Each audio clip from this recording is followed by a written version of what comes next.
Hurricane Matthew drenches Haiti, threatens catastrophe. The leading edge of dangerous Hurricane Matthew drenched Haiti on Monday night, flooding streets and sending people scrambling to emergency shelters as the Category 4 storm threatened to batter the hemisphere's poorest nation overnight with life-threatening winds, rains and storm surge. A slightly strengthened Matthew had sustained winds of 145 miles per hour, 230 kph, late Monday, up from 140 miles per hour, 220 kph, earlier in the day.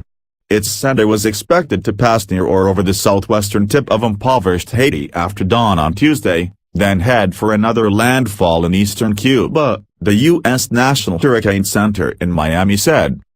"We are looking at a dangerous hurricane that is heading into the vicinity of western Haiti and eastern Cuba," said Richard Pask, a senior hurricane specialist with the center. "People who are impacted by things like flooding and mudslides hopefully would get out and relocate because that's where we have seen loss of life in the past." In the Port-au-Prince suburb of Tabar, officials spent Monday urging shantytown residents living next to a muddy river to take shelter at a local school where cots were set up. While some went, many refused in fear their few possessions might be stolen. "If we lose our things we are not going to get them back," Tassan Lane said as police and officials from the mayor's office urged the jobless man and his family to evacuate. Haiti's Civil Protection Agency reported the death of a fisherman in rough water churned up by the storm. Agency Chief Marie-Alta Jean-Baptiste said another fisherman was missing.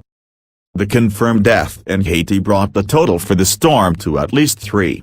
One man died Friday in Colombia and a 16-year-old was killed in St. Vincent and the Grenadines on September 28 when the system passed through the eastern Caribbean. Authorities went door-to-door in Haiti's south coast cities of Lake Cayes and Jérémie to make sure people were aware of the storm. At least 1,200 people were moved to shelters in churches and schools.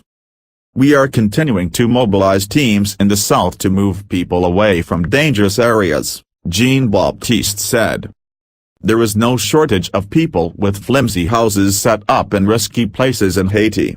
In an unregulated sprawl of shacks built on hillsides near the northern edge of Haiti's capital, some poor families did what they could to reinforce their tin and tarp houses.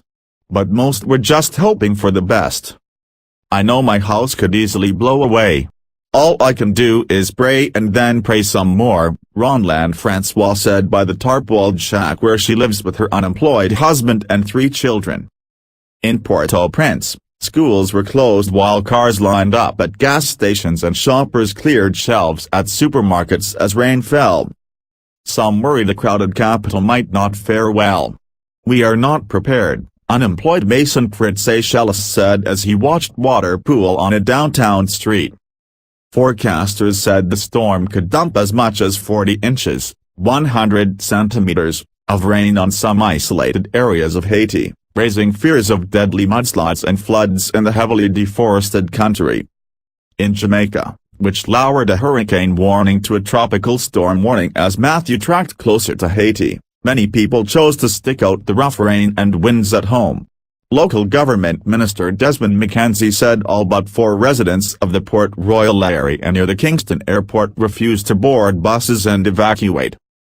Matthew briefly reached the top classification, Category 5, becoming the strongest hurricane in the region since Felix in 2007.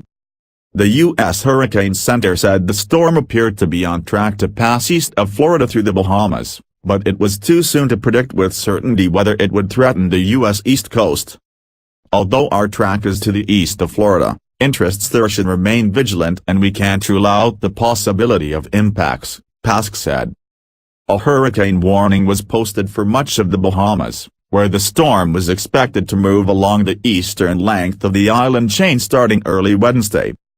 As of 11 p.m. EDT, 03:00 GMT, the storm was centered about 100 miles, 155 kilometers, south of Tiburon, Haiti, and 190 miles, 310 kilometers, southwest of Port-au-Prince.